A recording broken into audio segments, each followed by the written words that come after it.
Bon, l'exposé aura pour objet les symbioses mycorhiziennes, avec un focus sur les régions méditerranéennes et tropicales, puisque j'appartiens à l'Institut de recherche pour le développement et je dirige ce laboratoire des symbioses tropicales méditerranéennes. Et au même titre, je représente le comité français de lutte contre la désertification. Alors juste, dans un premier temps, la description des différents types de symbioses qu'on peut trouver dans le règne végétal. Donc là, vous avez deux grands types. Le type de mycorhize à arbuscules, qui représente plus de la moitié des espèces mycorhizées sur la planète. Des types plus anecdotiques, dirons-nous, ectomycorhizes, 15%, mais qui ont une importance économique relativement importante, dans le sens où ils sont principalement associés à des essences forestières à plus-value économique importante. Et puis d'autres types, les mycorhizes ericoïdes, qui sont associés aux éricacées, et les mycorhizes à peloton des orchidées.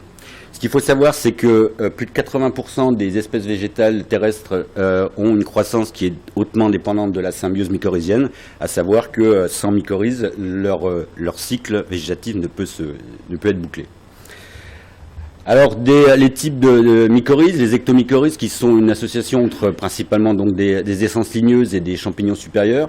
Alors, sur votre gauche, vous avez N phénotypes dans la nature qu'on peut trouver à travers leur couleur, à travers leur structure superficielle, plus ou moins lâche, avec un mycélium qui se développe plus ou moins abondamment.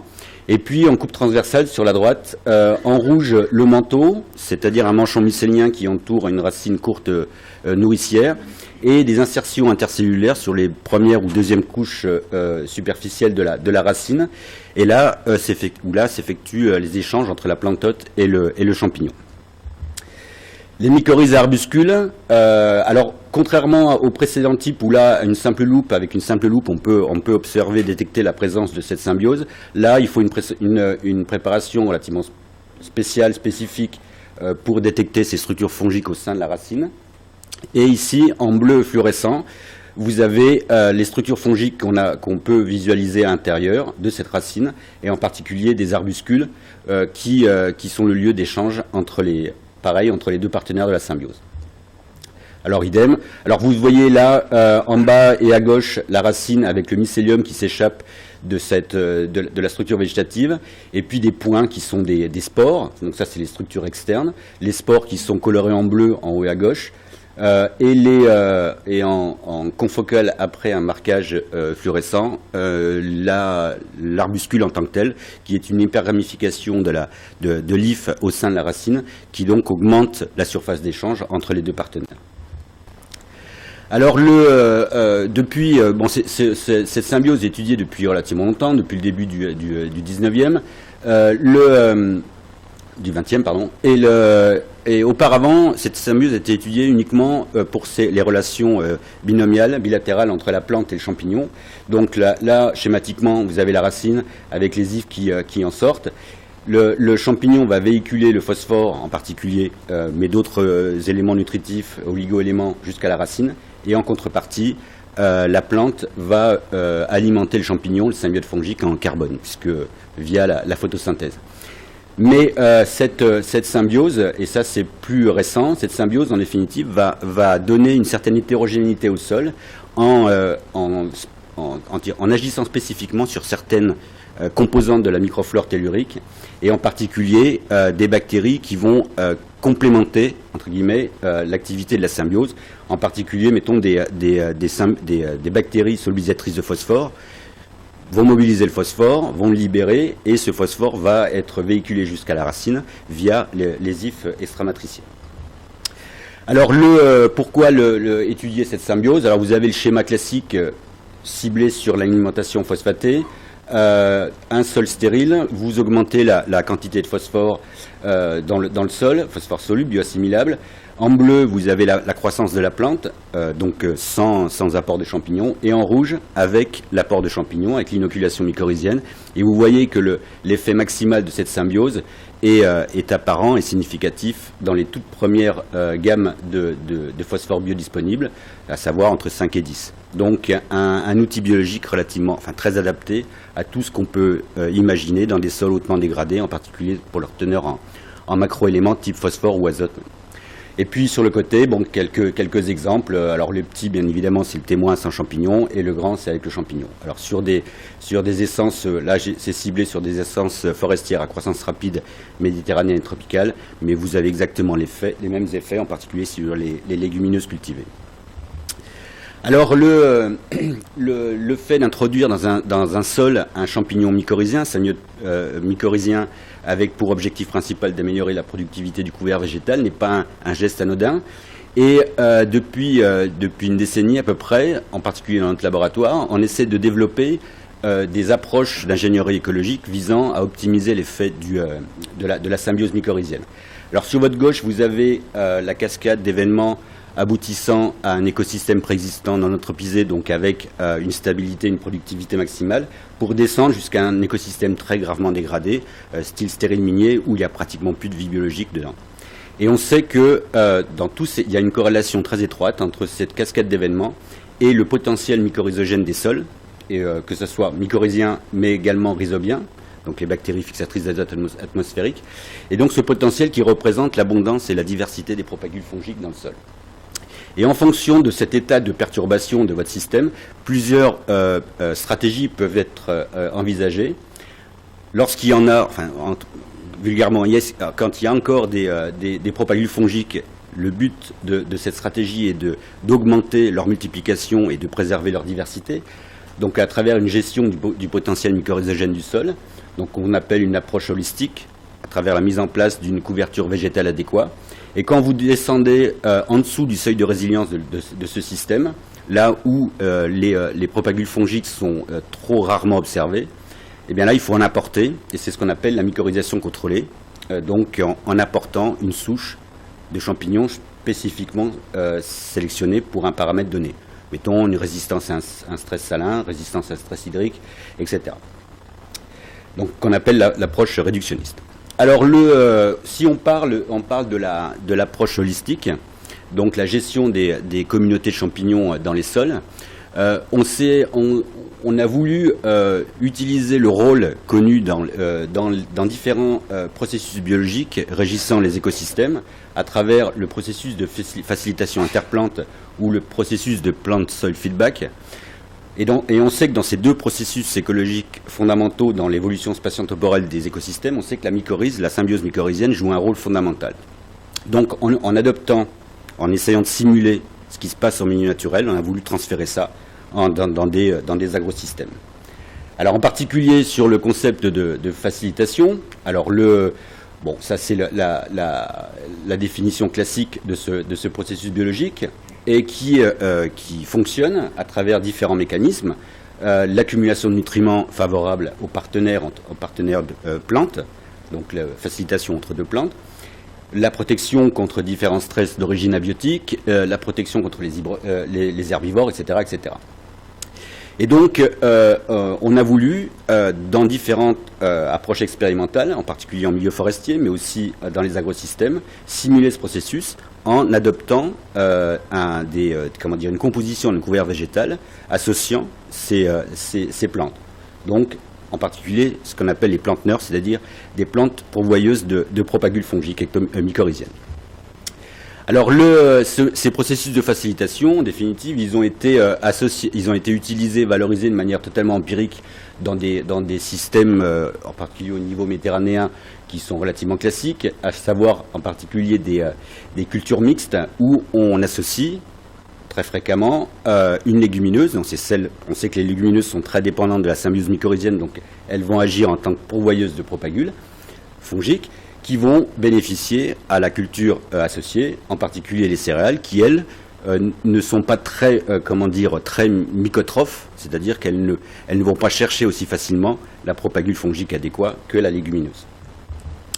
Donc pour info, on a travaillé en particulier sur tout le de Maghreb, sur la fève, à travers ses différentes propriétés, et en particulier le fait que cette fève a un effet très bénéfique sur tout ce qui est qualité du sol, qualité chimique du sol pour la culture, azote, phosphore, et puis également un effet inhibiteur sur différents pathogènes, en particulier les plantes parasites du type orobanche.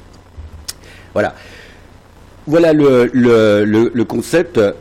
Vous avez en F la fève, W le blé, et l'idée c'est que en mettant ces deux plantes côte à côte, vous allez avoir des échanges de nutriments, donc en particulier d'azote pour la fève qui va aller au blé, mais également de phosphore, et que ce transfert de nutriments va être réalisé via ce mycélium extramatriciel, plus ou moins développé en fonction du couvert végétal.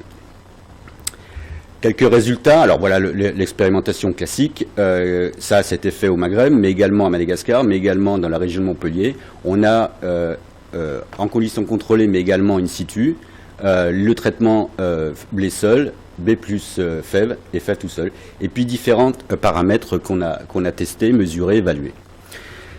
Alors, si on voit uniquement, on regarde uniquement la croissance, à gauche la croissance du blé et à droite la croissance de la fève, en monoculture ou en coculture, vous voyez que, quelle que soit la plante hôte, chacune va bénéficier de la présence de l'autre, biomasse aérienne.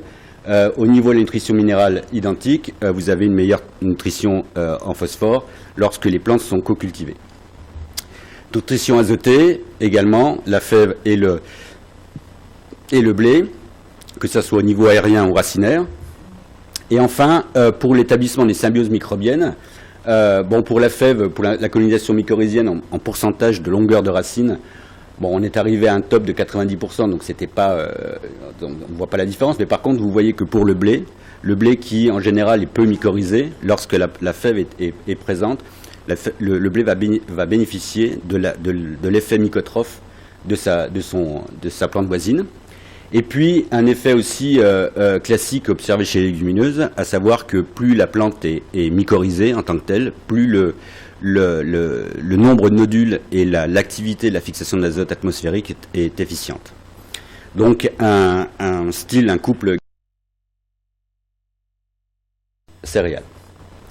Mais surtout, un effet très très important pour ce qui concerne la symbiose mycorhizienne.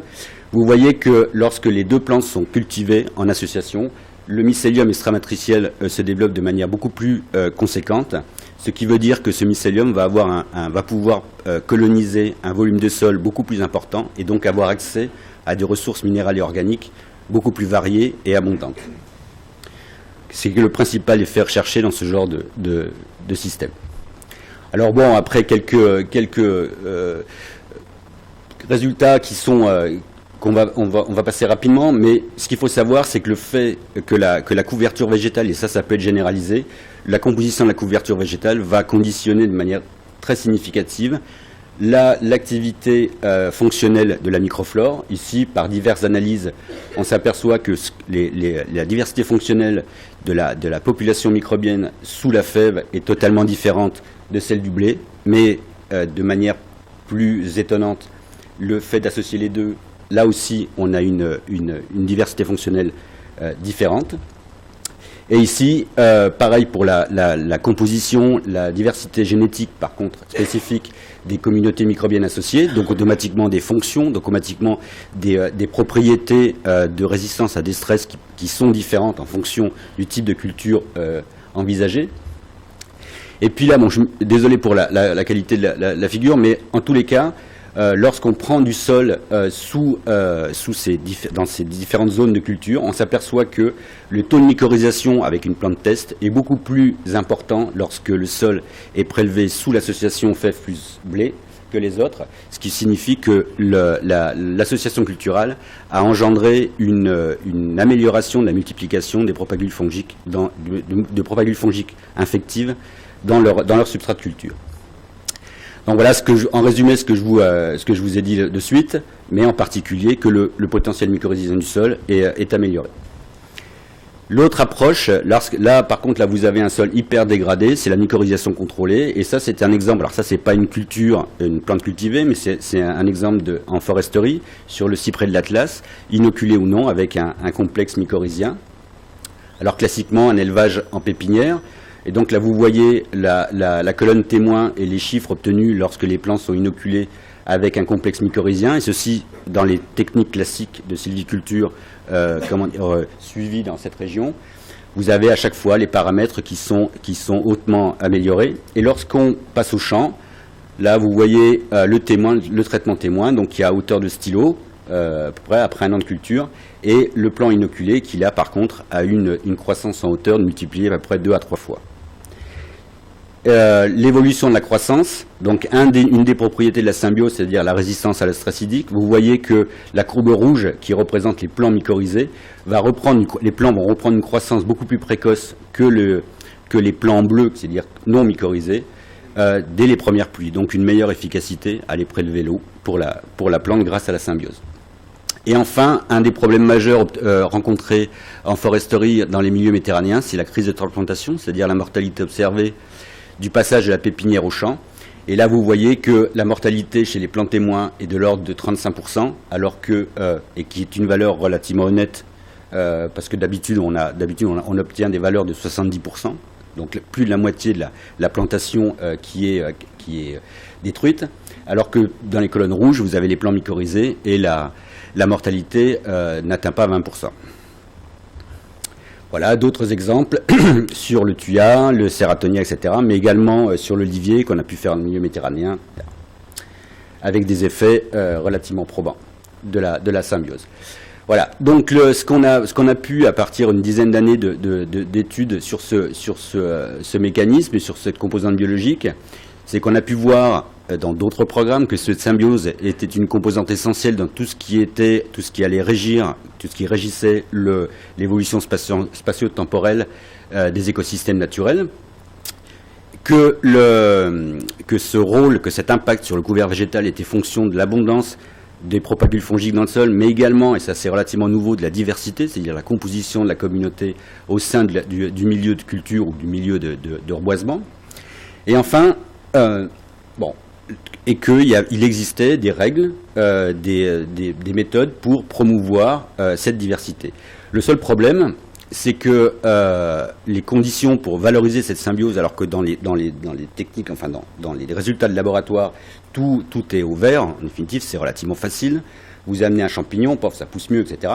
Et en définitive, c'est à double tranchant, dans le sens où ça semble tellement facile qu'on fait un peu n'importe quoi avec ça, et que on ignore, et comme professeur Munch, comme Jacques l'a dit, on ignore que ce sol est un milieu très complexe, et le fait d'amener quelque chose, ça peut tout déstabiliser, déséquilibrer, et donc entraîner des effets inverses. Donc en termes de valorisation, et puis d'image, c'est quand même pas terrible. Donc les 3 points qui me semblent très importants à étudier, c'est déjà pourquoi, dans certains cas, la symbiose mycorhizienne donne des effets très probants, alors que dans d'autres non. Donc c'est un problème de diagnostic sur la réceptivité des sols à l'inoculation mycorhizienne, mais également de décrire, quand on importe un corps étranger dans un sol qui est plus ou moins dégradé, mais en tous les cas qui n'a pas reçu ce micro-organisme, comment va réagir la microflore du sol, qu'elle soit résiduelle ou naturelle. Et ça, est de façon à prédire, ou tout du moins à définir, l'effet direct et indirect de la symbiose. Et enfin, résoudre tout ce qui est problème lié à la biotechnologie d'inoculation, c'est-à-dire comment produire en masse et à bas prix des inoculats fongiques divers et variés. À savoir que sur le marché à l'heure actuelle, il existe un champignon principalement, c'est le Rhizophagus regularis, qui est vendu par plusieurs gros groupes sur le marché et qui est répandu à droite à gauche. Et donc c'est bien évident qu'un champignon qui a été isolé à Québec, si vous l'amenez à Marrakech ou à Montpellier, c'est peut-être pas, ou même à Nancy, c'est peut-être pas le meilleur lieu où il va exprimer toutes ses potentialités. Et donc en dernier point, je pense que c'est de la responsabilité du monde scientifique parce que sans être méchant, mais sur le marché à l'heure actuelle, vous avez tout et n'importe quoi en termes de biofertilisants, vous serez d'accord avec moi, et de la qualité plus ou moins vraie. Et donc à donner un avis pertinent sur la qualité et comment l'utiliser. Parce qu'il y a pas mal d'exemples où on est arrivé à la catastrophe en jouant avec cette composante microbienne du sol. Merci.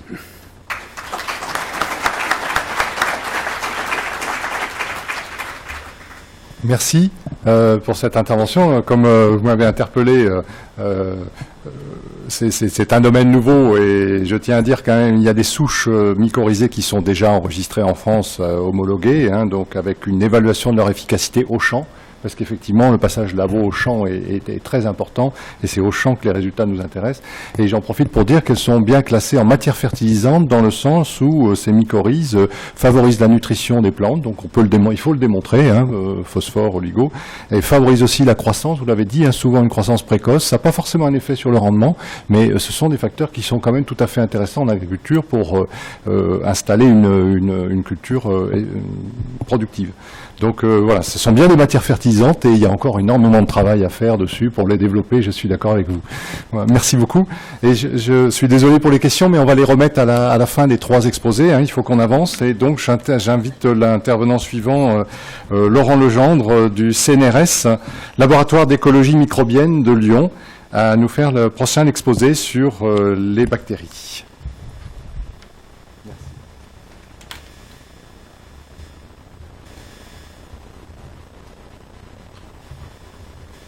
Bonjour et merci pour cette introduction. Effectivement, après la faune et puis les mycorhizes, je vais vous présenter les communautés bactériennes et plus particulièrement celles qui sont stimulatrices de croissance. Et pour ça, je vais commencer par vous introduire à la notion de rhizosphère. Donc une racine, on le sait tous, prélève l'eau, les minéraux de l'environnement pour la croissance de la plante, mais la plante va aussi sécréter un certain nombre de substances qui facilitent la sublisation des minéraux pour générer une sorte de cercle vertueux de nutrition. Mais les végétaux sécrètent surtout beaucoup de composés organiques. Alors ce sont des matières très simples, hein, des acides aminés, des acides organiques, des sucres, que tous les végétaux produisent. Ils vont aussi émettre derrière eux beaucoup de cellules mortes. Hein. Une racine comme celle-ci, elle est en croissance, mais les cellules de la coiffe, hein, qui sont tout en bas, vont finir par être mises de côté. Les poils absorbants ne sont pas éternels, et même beaucoup de racines latérales vivent des fois que quelques jours. Donc tout ça, il y a beaucoup de matière morte qui est laissée derrière la racine et en plus des sécrétions carbonées, ça va générer une croissance microbienne. Alors, mes prédécesseurs l'ont déjà expliqué, il y a énormément de micro-organismes dans un sol. Encore bataille de chiffres, mais un sol agricole standard, loin des racines, aurait autour d'1 million de micro-organismes par gramme de sol, à peu près 10 000 unités taxonomiques. Alors, ce qu'il faut savoir, c'est qu'à peu près 17% de l'activité photosyntétique, 17% du sucre fixé par la photosynthèse va être sécrété par les racines pour nourrir toutes ces communautés microbiennes. Et elles vont le consommer dans les heures qui suivent la sécrétion. Et on considère qu'à peu près 1/3 de cette masse carbonée va finir incorporée dans le sol. Ça ne sert pas qu'au métabolisme des micro-organismes. Donc ce sont des quantités conséquentes. Cela dit, les plantes ne favorisent pas la croissance de tout et n'importe quoi autour d'elles. Elles ont des phénomènes de contrôle, elles sécrètent des composés antibiotiques, des phytoalexines, des protéines de défense, les protéines PR, tout ça, ça a été assez bien caractérisé. Et elles sécrètent aussi des signaux d'attraction qui peuvent attirer un groupe particulier ou le réveiller de sa dormance. Tout ça fait que la croissance microbienne au contact de la racine, ce n'est pas une croissance de tout le monde, c'est une croissance sélective. Il faut bien comprendre que c'est un sous-jeu de micro-organismes telluriens qui va être réveillé, activé au contact de la racine. Alors, vous pouvez avoir près d'une racine jusqu'à 100 fois plus de micro-organismes par gramme de sol.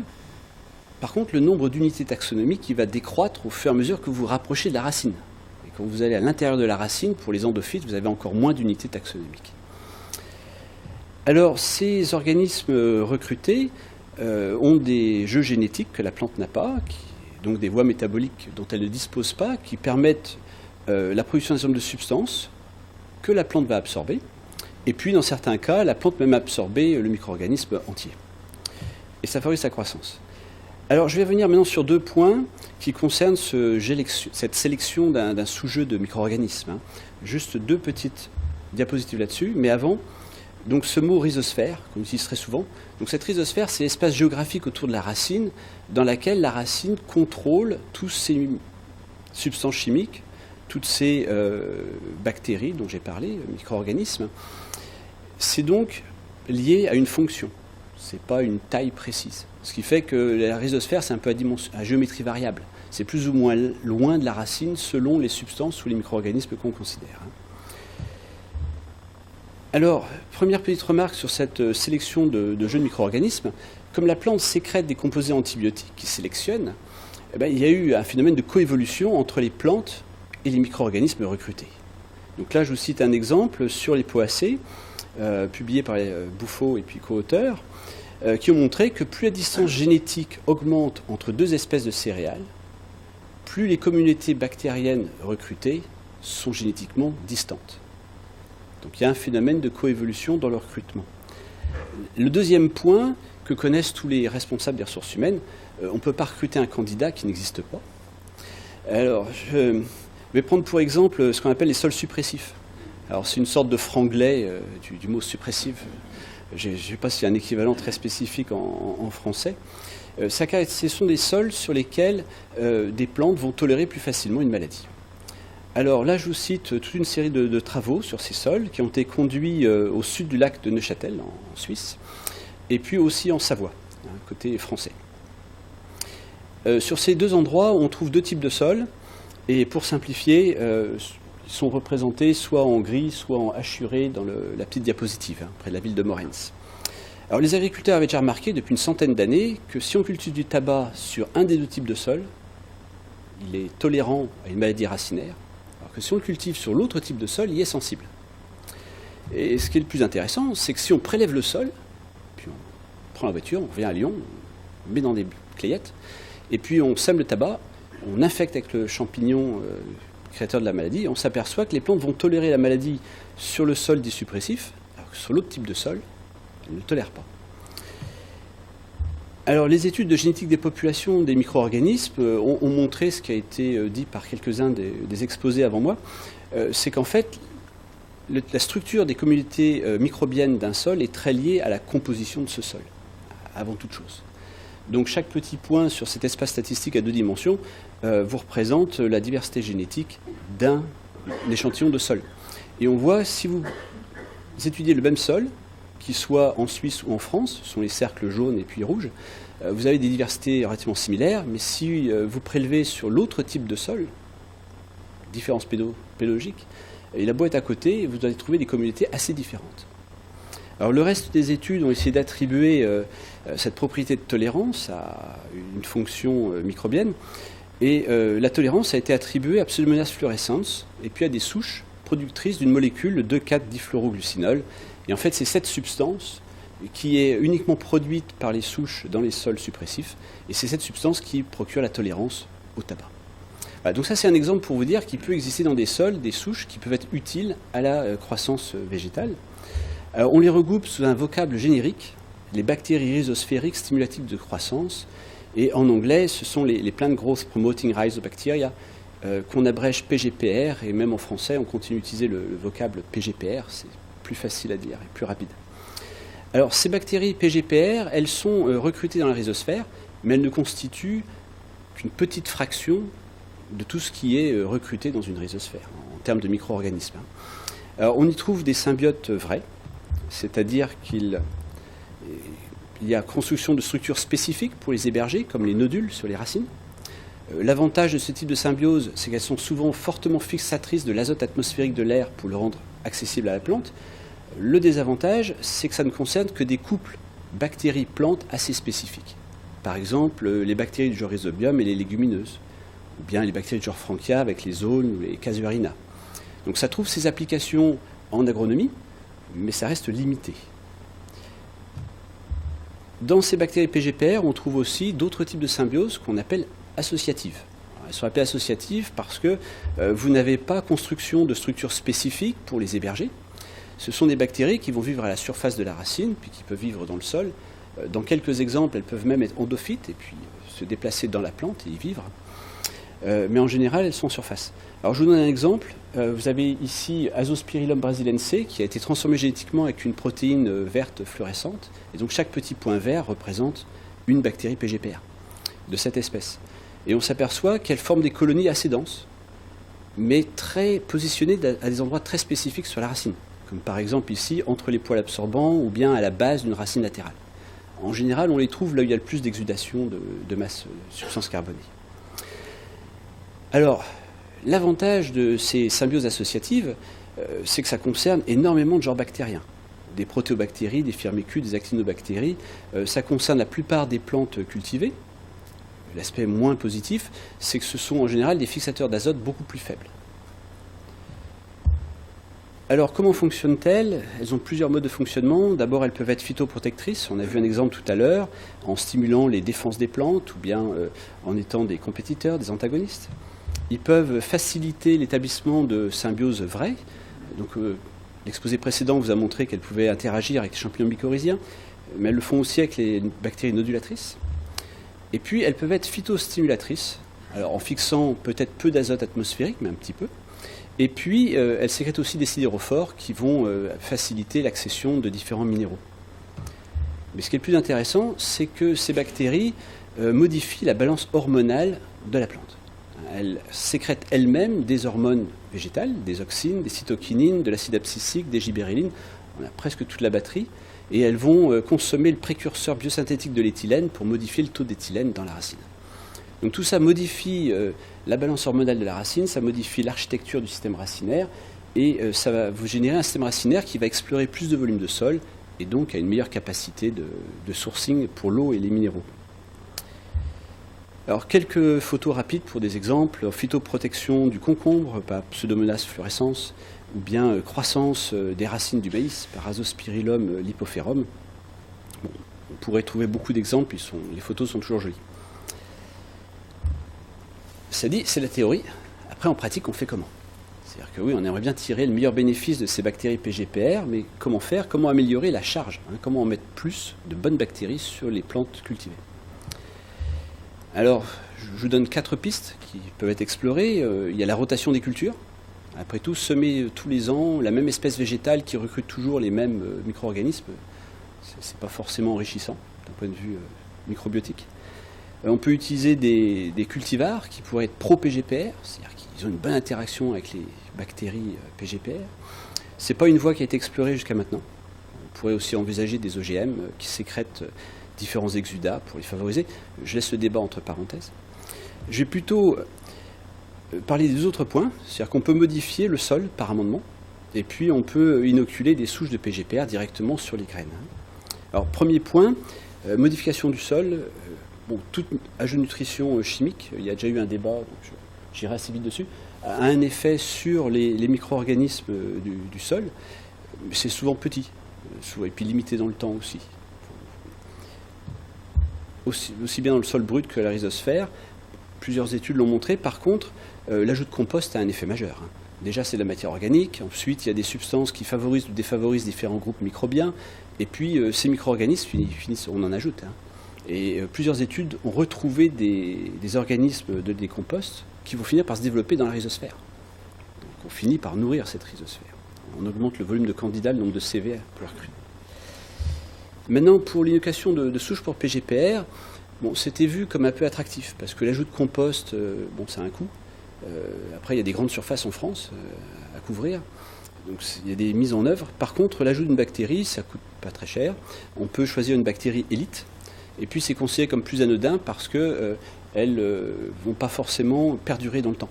La plupart des études montrent qu'au bout de 2 mois, on a même du mal à les détecter sur les racines. Simplement parce qu'elles viennent d'un autre sol, elles ne sont pas habituées là, elles se font remplacer par des locaux éventuellement. Par contre, dans ces tout premiers mois, elles ont un rôle crucial.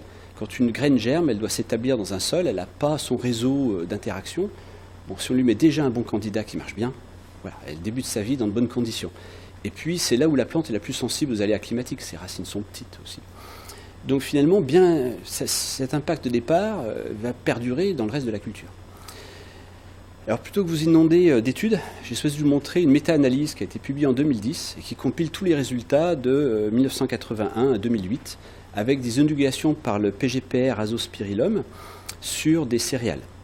Et on voit que sur les 251 études, c'est la petite barre du haut, on peut espérer une moyenne de 10% d'augmentation de rendement. Et puis dans les études où il n'y a pas eu de fertilisation chimique en parallèle, on peut espérer avec 15% de rendement, c'est un peu supérieur. 10% de rendement, d'augmentation en termes de grains, c'est ce qu'on obtient aussi dans des expériences en pot, conditions contrôlées. Et si on fait une co-inoculation entre Azospirillum et puis Azotobacter, 2 bactéries PGPR pour le prix d'une, on n'a pas tellement plus en augmentation de rendement. Bon, pareil pour tout ce qui est du rendement de la biomasse aérienne. Alors je dirais, quand on voit ça, la question est, si depuis 1981 on sait qu'on peut avoir 10% de rendement en plus, pourquoi on n'a pas plus de produits sur le marché?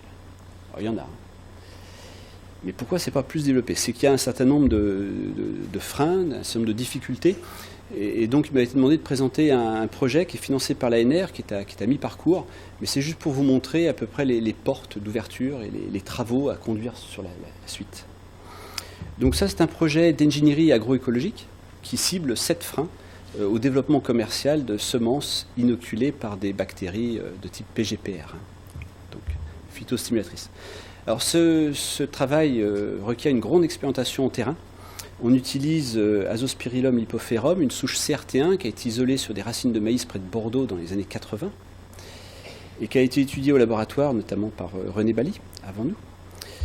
Elle est pelliculée par un industriel et les petites taches noires que vous voyez sur les semences de maïs, c'est les produits de pelliculage. Tout ça s'est mis dans un semoir, semis en champ et puis étudié par une cohorte d'universitaires et puis de chercheurs dans des tamis randomisés. On a refait le semis à 3 sites différents au sud de Lyon, qui ont des conditions pédologiques différentes, mais qui sont tous en agriculture conventionnelle. Et puis sur un des sites, on a en parallèle une conduite en agriculture biologique. On a caractérisé le mieux possible ces sols, pédologiques, hydrologiques, mais aussi physico-chimiques. Alors je ne rentre pas du tout dans ces détails, mais c'est juste pour vous indiquer que ce type d'étude, si on veut la conduire vraiment mais rigoureuse, il faut avoir une très bonne connaissance de ces sols, et on ne les connaît jamais assez. Donc là, on a des sites qu'on connaît le mieux qu'on peut et qui pourront servir à d'autres études après celle-ci.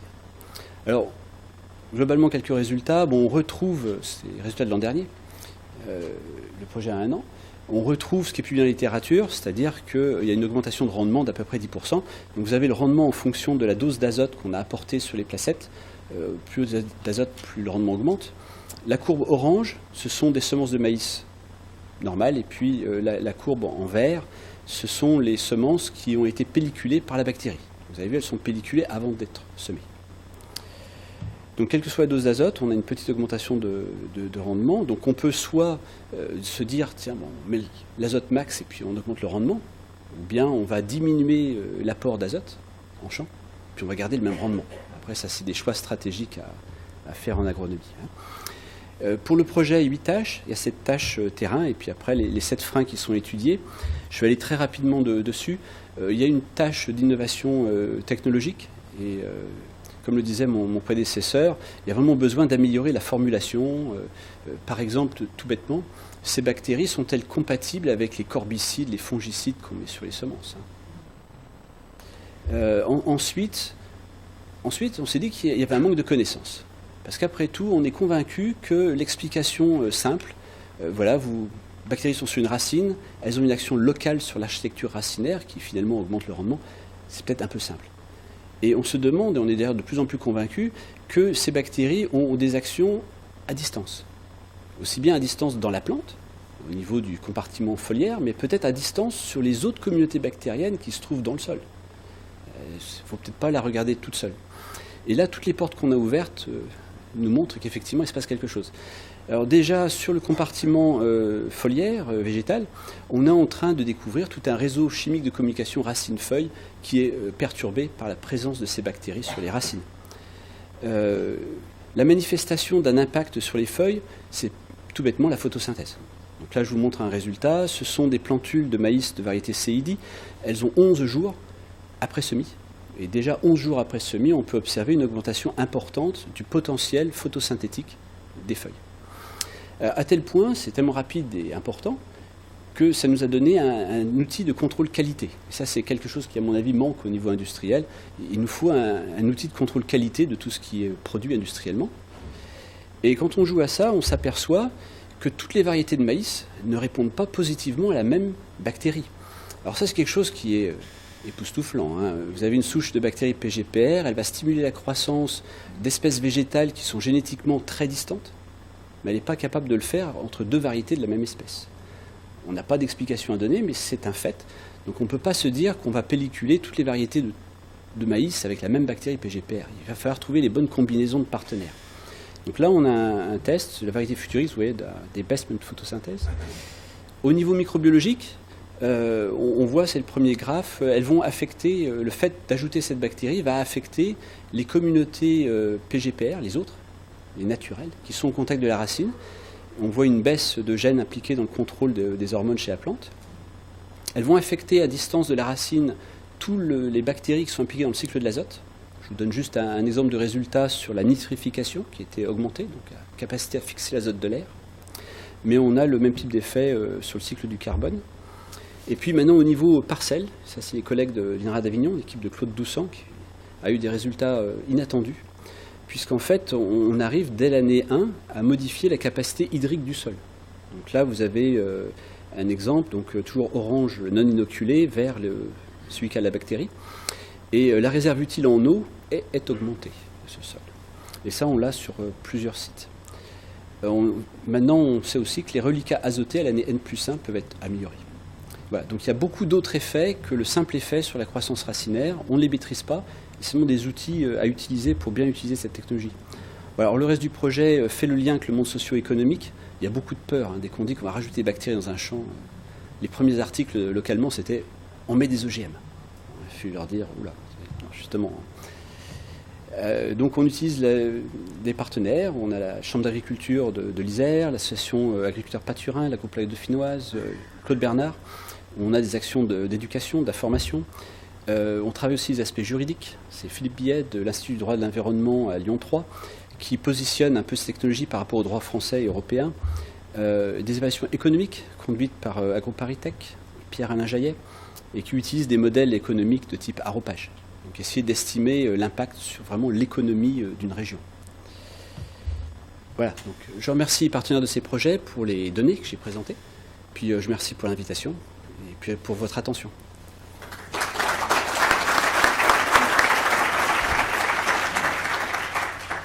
Merci d'avoir présenté ce projet en particulier, qui a de nombreux partenaires en région Rhône-Alpes, je vois, et j'en profite pour également faire un petit peu d'informations sur les prochaines rencontres comme IFER-GEMAS. C'est vraiment une présentation qui aurait été intéressante de faire à ces rencontres le 18 et 19 novembre parce qu'elles sont au centre de congrès de Lyon et qu'on y parlera nutrition des plantes et fertilité du sol également.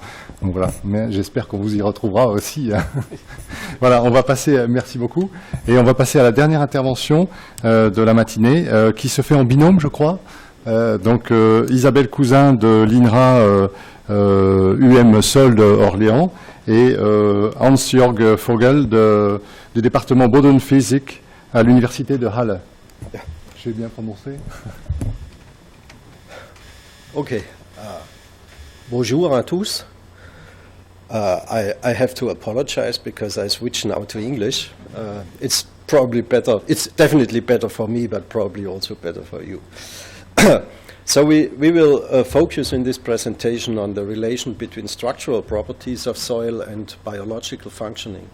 So my name is Hans-Jörg Vogel. I'm from Halle, Department of Soil Physics. And I will present a few slides on the general background on the possibilities we have today to quantify soil structure. And then I will pass to Isabel, who will present some exciting examples. Okay, so first it's probably good to ask why are we doing all this research? It should be relevant, of course. And what we would like to see at the end is how external drivers as land use and climate has an impact on soil functions. And these soil functions are not only biomass production, we have others like we want to have clean water, recycling of matter, carbon storage, and biodiversity. And these soil functions are also termed ecosystem services, and if we evaluate these functions in economic values, then we can close this loop of a socio-economic feedback and ask the question, how do we need to manage soil to come up what we would like to have at the end? I learned a new French word today, which is piloter. We would like to steer here to come up with what we would like to end up. Okay. So the scientific problem here is that This transition from external drivers to soil functions is a result of enormous complex interactions going on into soil. And this is not thought to be complete, just to illustrate that it's a complex system we need to understand. And the scientific challenge is, how does this work to come from here to here? And, soil structure plays a crucial role in this game. We heard about this from Ari, from Jean-Charles already, that it's one point which organisms are inside soil, the other point is which environment do they experience, how do they get water, oxygen, and this is controlled by the structural properties of the soil. Here you see a sample with aggregates and loose matrix at a scale of 10 centimeters. Here a 2 centimeter aggregate, which was already shown by Jean-Charles, where we see the air-filled pores in red and the water-filled pores in blue at the moisture content which is close to field capacity. And this is the environment the animals or the microbes they see and they need to react to. So they will adapt their activity according to these physical boundary conditions. And this is the link we would like to investigate. Okay, so at the bottom, important to mention in passing, there is nothing like the soil. We have plenty of soils, and this complex machinery inside here is working differently for different soils. We should never forget this, but just mentioning in passing. Okay, so we've already seen plenty of nice images today, and these are other images, also nice. But the important thing is, if we really want to relate structure and function, we need to get quantitative. So we need to quantify this complexity in some way or another, to stick numbers to it, to reduce this complexity to a meaningful set of numbers which can be related to functions. And we can do quite a lot in them today. So during the last 20 years, our abilities to quantify these complex structures has increased a lot. And this is just an example of a sand sample where you see the original CT image, and here the pores are transparent. We can quantify distance distributions inside the pore space, and in the lower part here you see in color code the local size of the pore, which is available for water flow, for gas diffusion, for living organisms. And in this way, so it's again a nice image, but you can imagine that there is a quantification behind it. So we can quantify pore size distribution, connectivity, interfaces, which can be related to gas dynamics, water flow, the habitat of organisms, and so forth. I will show you another example which is more related or directly related to biological activity, in this case denitrification. This is the structure as we can measure it with microtomography, and this is a quantification of this structure in terms of diffusion length from air-filled pores. So these black pores are larger pores which are air-filled at field capacity. The red lines is the surface area between air-filled pores and water-saturated soil matrix. And in color code from blue to white, you see the diffusion distances from air-filled pores into the saturated soil matrix. So all what you see here in white color are the regions which are deemed to get anoxic very soon after the water content is like this. Okay, and this marks what is also called the anoxic balloon, which need to be related probably to the process of denitrification. So this is a result of an ongoing project, and we still have to prove that we can really predict denitrification based on such structural properties. This was all about X-ray tomography, but we have other tools which are nicely in the position to quantify structural properties from different perspectives. So we have to combine different tools looking at the same object, so a structure, from different perspectives. And one of them is neutron imaging. So with X-ray, we see the local density, the pore structure. With neutrons, we see the water, because neutrons are sensitive to hydrogen. And this is one example from Andrea Carminati, who looked at the water content distribution in the root zone during the plant was transpiring. And what you see here in dark is high water content, and bright are low water contents. And he found that during the plant was inspiring is also good. No, transpiring, that the water content close to the roots is higher than far apart.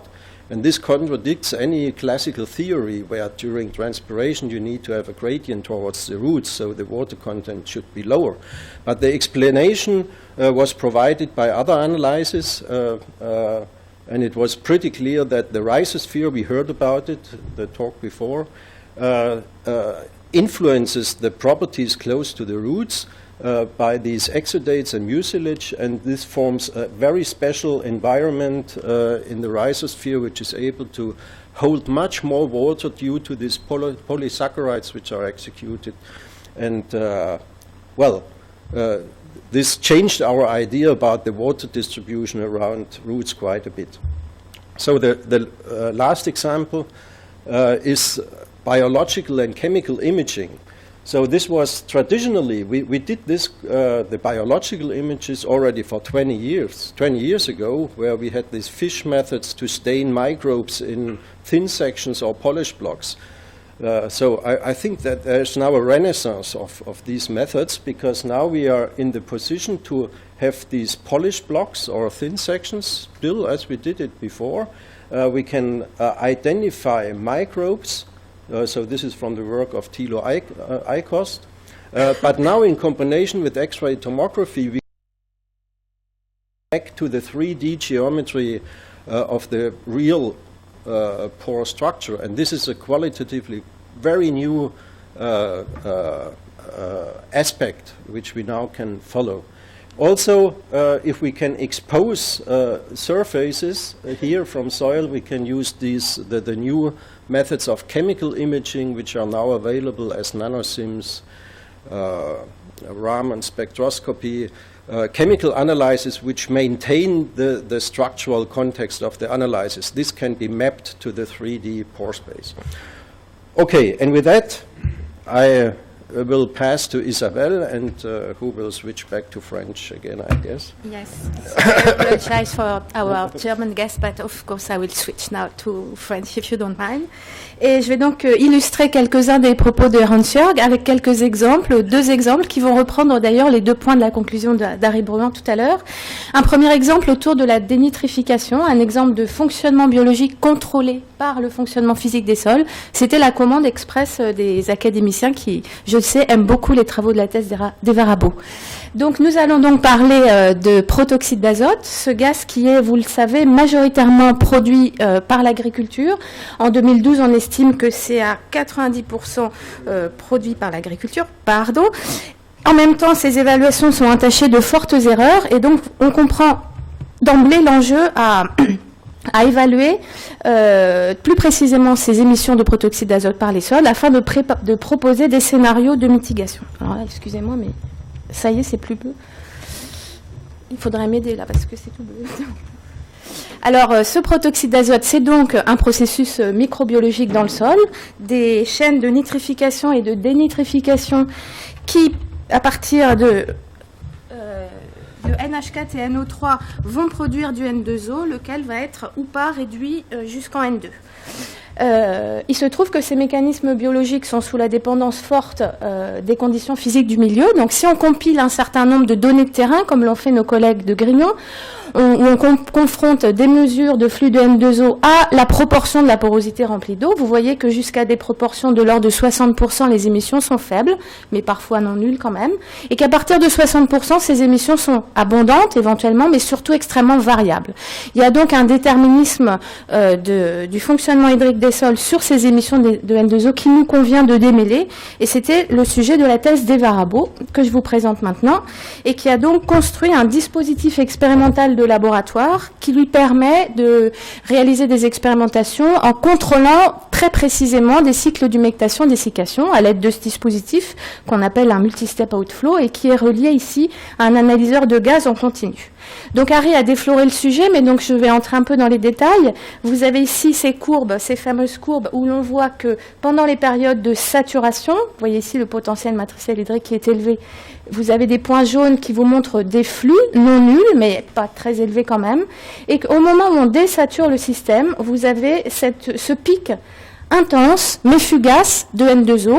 Et si on réitère ces cycles d'humectation-dessiccation, vous voyez qu'on réitère ces pics, même si leur intensité est moindre.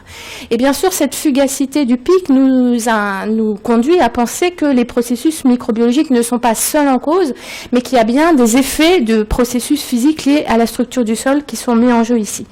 Nous avons donc réitéré notre expérimentation à l'intérieur d'un tomographe, d'un scanner à rayons X, et nous avons donc, au cours de l'expérimentation, réalisé un certain nombre d'images en 3 dimensions de la structure du milieu. Vous avez ici ces images, la porosité est représentée en gris, et vous avez en bleu la proportion de ce réseau de pores rempli d'eau et connecté à la surface du sol. Donc, Hans-Jörg vous l'a dit, c'est vraiment important de quantifier ces images. Et donc, nous avons mesuré un certain nombre de paramètres géométriques sur ce milieu. Nous avons bien sûr caractérisé le volume de pores, ce que vous avez en haut à droite. Bien sûr, quand on désature le milieu, il est saturé jusqu'à la ligne grise, puis on désature, bien sûr, la porosité libre à l'air augmente. Mais nous avons également utilisé un indicateur qui décrit la connectivité du système. Quand il est positif, les pores sont déconnectés. Quand il est négatif et décroissant, on reconnecte le système. Et ce que l'on observe, c'est la chose suivante, c'est que pendant qu'on est en cours de saturation, le système est déconnecté. Et dès qu'on désature le système, on a une reconnexion rapide qui est en phase exactement avec ce pic que nous avons vu. J'attire également votre attention sur le fait qu'on a une différence entre le premier cycle et le second cycle, ce qu'on appelle une hystérèse.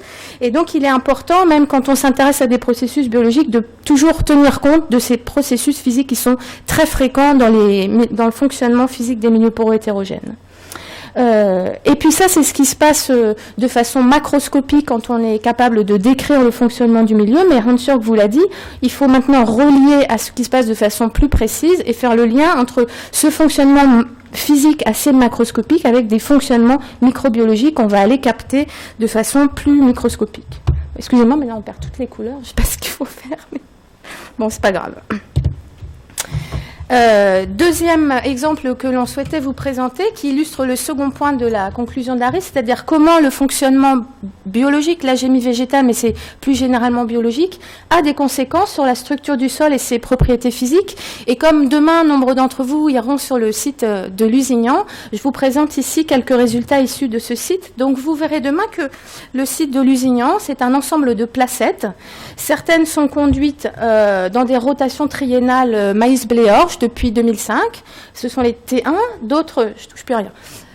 Comme ça. D'autres sont cultivés en prairie permanente. Ce sont les traitements T5 que vous avez ici en vert. Et puis d'autres sont des alternances. 6 ans de culture, 3 ans de prairie pour les T2. 3 ans de culture, 6 ans de prairie pour les T3. Donc vous avez donc en haut un gradient de T1 à T5 de culture de moins en moins fréquente vers des prairies de plus en plus fréquentes. Alors bien sûr, si l'on regarde j'ai oublié de préciser qu'à l'installation du dispositif en 2005, on peut faire l'hypothèse, c'est vérifié par les qualifications pédologiques, que le milieu est homogène avec tout ce que ça suppose de sous-entendu pour le pédologue. Mais néanmoins, c'est quand même raisonnable.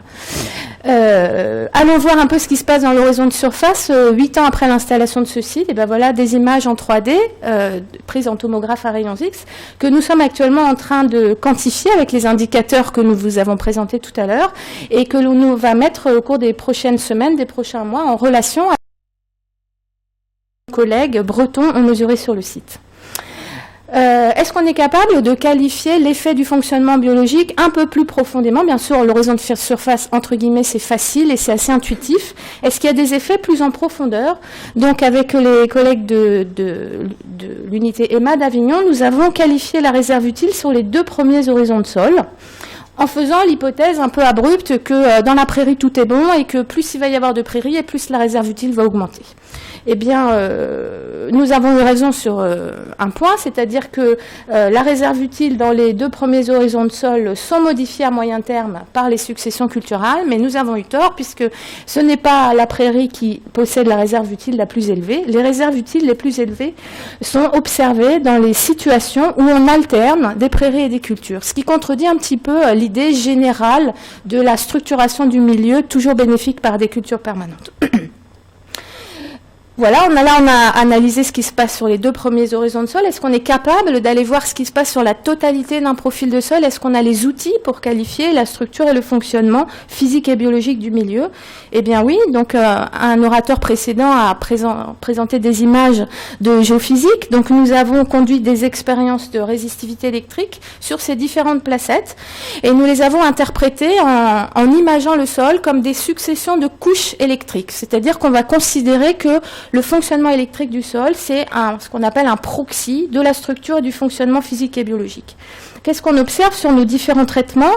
Eh bien, on observe que tous les sols du site sont constitués de 2 couches électriques.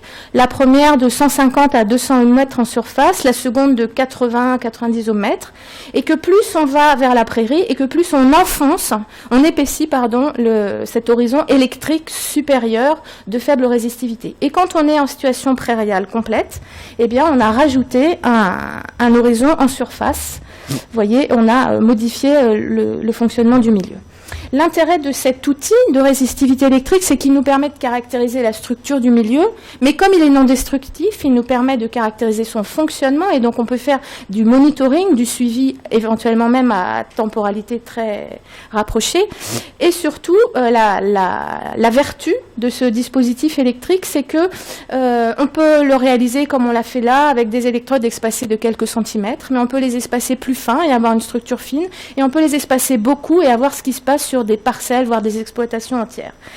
Et donc, on résout un problème que j'aborderai en conclusion, qui est celui du changement d'échelle, qui donc ne souffrira pas d'un changement d'échelle de support. Avant de conclure, nous voulions vous faire un petit focus sur des questions de modélisation qui ont été évoquées par Jean-Charles, je crois, dans l'introduction.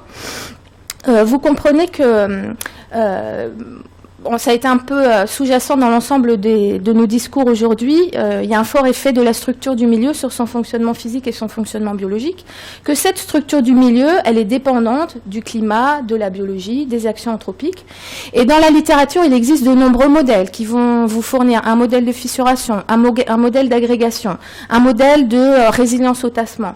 Néanmoins, l'enjeu de recherche actuellement, c'est de développer des modèles intégrés de la dynamique de la structure du sol qui permettent, par exemple, de décrire la dynamique de l'horizon cultivé selon ce jeu de mottes poreuses, compactes et fissurées, le delta gamma phi que Harry a introduit tout à l'heure, en introduisant des liens et des passages par des processus d'un état à l'autre.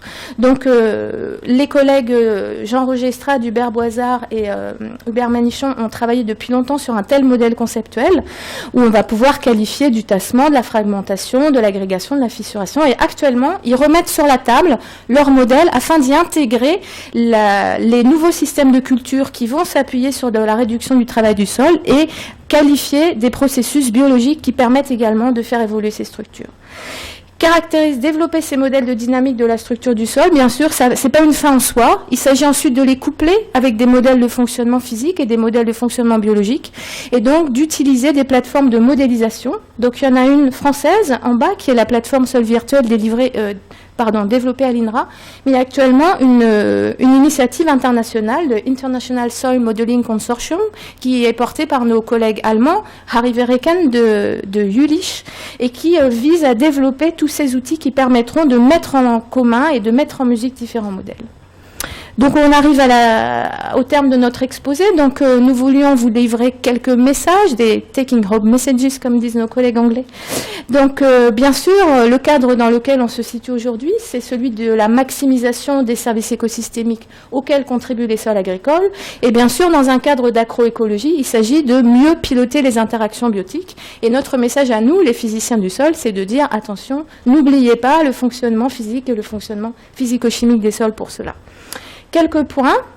Un premier point qui nous est familier à nous, les physiciens du sol, qui est plus difficile à gérer quand on s'intéresse à de la biologie, c'est la question de la représentativité de l'échantillonnage et du lien entre échelles. Certains d'entre vous travaillent sur des objets extrêmement petits et ont besoin de très petits volumes de sol.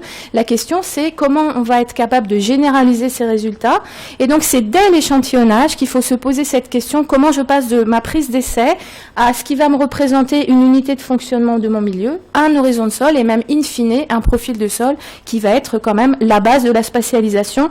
Je rebondis sur la dernière phrase de Michael qui était maintenant il faut travailler à l'échelle du paysage. Donc ça c'est un point très important. Le deuxième c'est avoir des outils qui permettent le suivi temporel. Il est probable, la thèse des Varabo nous laisse à supposer que les temps caractéristiques des processus physiques et des processus microbiologiques sont très distincts. Et ça, c'est un vrai challenge pour nous de s'affronter d'une part le changement d'échelle, mais d'autre part spatial, mais d'autre part un changement d'échelle temporelle avec lequel on est peut-être un petit peu moins familier.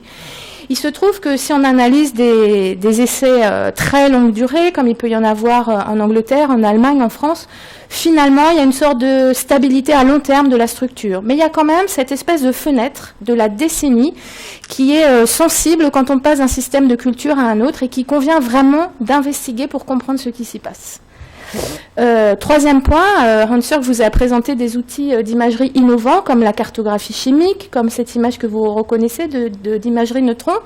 Donc je profite de cette opportunité pour vous dire que nous pouvons en France également faire de l'imagerie de neutrons sur des échantillons de sol. Le laboratoire Léon Brillouin du CEA développe actuellement de tels outils qui est ouvert à la communauté des gens de sciences du sol et plus généralement des gens qui travaillent sur les milieux poreux hétérogènes. Et puis pour terminer, bien sûr, même si c'est un petit peu tarte à la crème, je réinsiste sur la nécessité de coupler des modèles de caractérisation de la structure et du fonctionnement physique et biologique des sols. Et nous vous remercions de votre attention.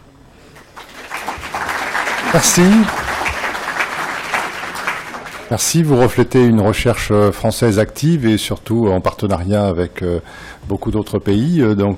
Alors, j'espère qu'on n'a pas épuisé tout à fait l'assistance. On a un petit peu dérapé en temps. Il reste quand même néanmoins quelques places pour des questions. Et ensuite, on pourra penser à déjeuner s'il y a des courageux. Ah bah oui, 3 mains, donc plutôt à droite. Hein. Daniel, si tu peux... Ah, le premier rang sont souvent avantagés. Hein. Bon, merci. Je rebondis. Si vous pouvez vous présenter. Gilles Lemaire, retraité INRA. Je rebondis sur l'exposé d'Isabelle, où tu montres que finalement, le couvert permanent du sol par la prairie n'est pas le plus favorable pour le couvert permanent du sol par la prairie n'est pas le plus favorable pour la réserve, le stockage de l'eau. Et ça rejoint un petit peu ce qui avait été dit tout à l'heure par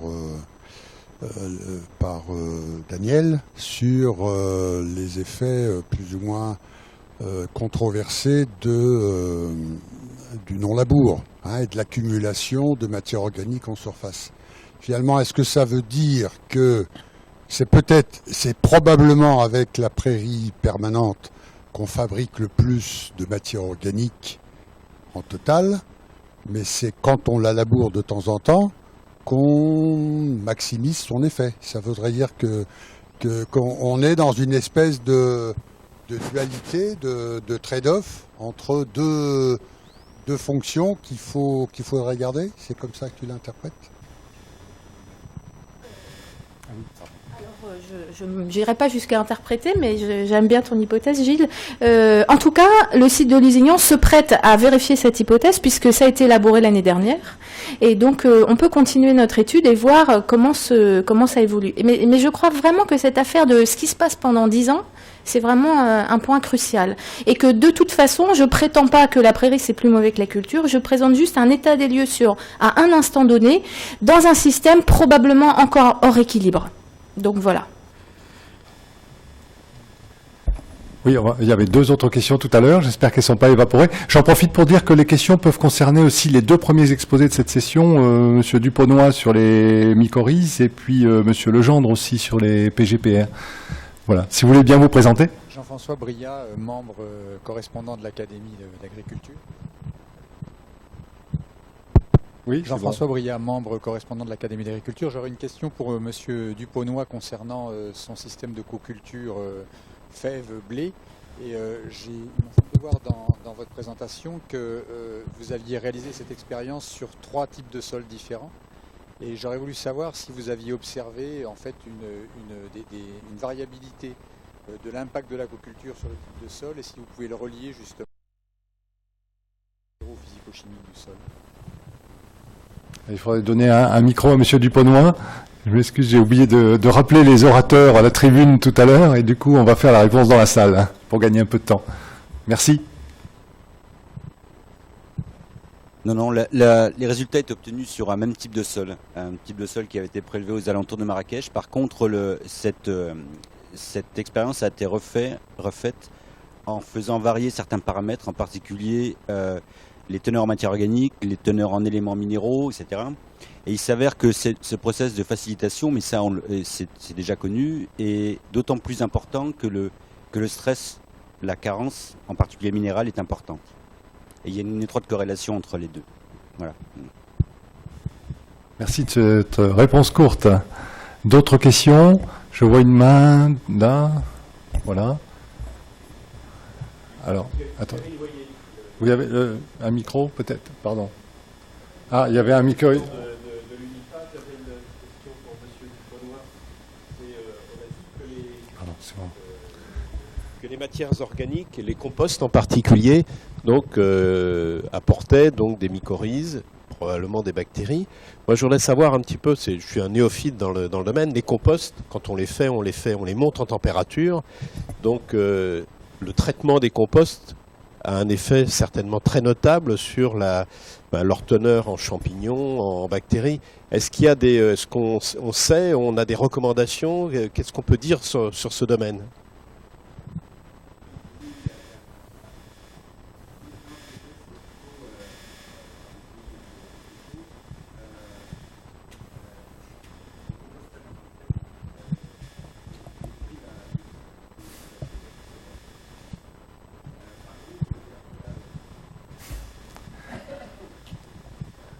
Je sais aussi qu'il y a des pratiques de compostage qui...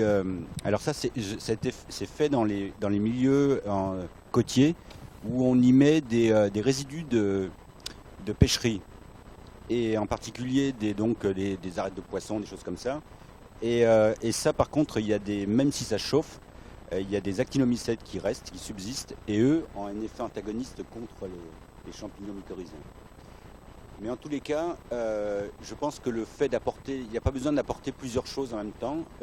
La mycorhize en tant que telle, en ayant un effet sur la mobilisation d'éléments minéraux, en particulier sur la matrice minérale, est suffisant. Le fait d'apporter de la matière organique, je pense, complexifie un peu le système. Voilà. C'est ma propre expérience. Merci. Il y avait une question, monsieur a déjà le micro, je m'excuse, on vous a... si vous voulez bien vous présenter, merci. Je suis Bernard Saugier, je suis moi retraité d'université et j'avais une question à Laurent Legendre. Il a cité un chiffre de 17% pour l'exsudation racinaire, 17% des produits de la photosynthèse, donc qui seraient exsudés par les racines. Dans la littérature, moi j'avais regardé ça à une époque, on trouve des chiffres assez variables, ça va de quelques pourcents jusqu'à 30%, 35% dans certains cas. Et alors la question c'est comment ces chiffres sont obtenus, je veux dire, et quelles références ils ont à ce qui se passe réellement in situ, et est-ce que la présence de mycorhizes favorise l'exsudation? Deux questions, on va passer le micro à monsieur Legendre. Voilà, c'est directement de l'émetteur au récepteur. Merci. Oui, merci. Donc, effectivement, les taux de photosynthéta qui sont exudés sont très variables. Ça va effectivement de quelques pourcents à trentaine de pourcents. Alors, c'est variable en fonction de l'espèce végétale. Il y a vraiment des espèces qui exudent plus que d'autres. C'est aussi dépendant de l'âge de la plante. Voilà. Donc ça, c'est pour la première partie de la question. La deuxième, est-ce que les mycorhizes influencent les exudations racinaires? La réponse est oui. quand une plante interagit avec, que ce soit mycorhize ou même bactérien, il y a un rétro-réponse de la plante qui fait qu'elle ne va pas émettre les mêmes substances ni les mêmes quantités. Mais il y a un dialogue moléculaire entre les deux partenaires.